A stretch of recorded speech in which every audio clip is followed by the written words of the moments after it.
جو غیر اللہ کی طرف اشارہ کرتا ہے تو اس کو یہ نظر اللہ سے دور کر دیتی ہے۔ یہ مت کہ غیر میرا دشمن ہے، تو خود اپنا دشمن ہے۔ مخلوق کے ساتھ راحت نہیں، لہٰذا حق کی طرف لوٹ، یہی تیرے لیے بہتر ہے۔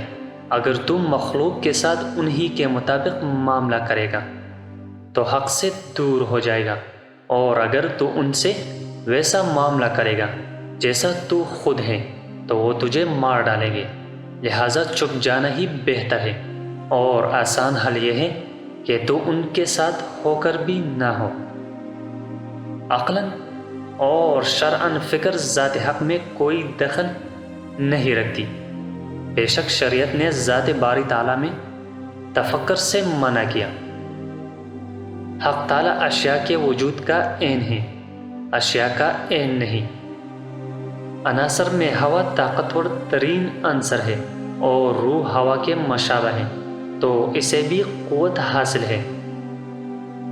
جب اہل اللہ نے فکر کا مرتبہ جانا اور انہیں یہ پتہ چلا کہ یہ علماء رسوم اور غور و فکر کرنے والے صالحین کی انتہا ہے، اور یہ فکر صرف اشیاء کے درمیان مناسبات کا ہی بتاتی ہے، تو انہوں نے اسے اہل تفکر کے لیے چھوڑ دیا، اور اس بات کو پسند نہ کیا کہ یہ ان کا حال کہلائے۔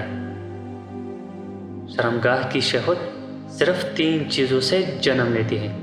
اول آنکھ کے دیکھنے سے، دوم ہاتھ کے چھونے، سوم کان کے جذب کرنے والی بات سننے سے جنم لیتا ہے۔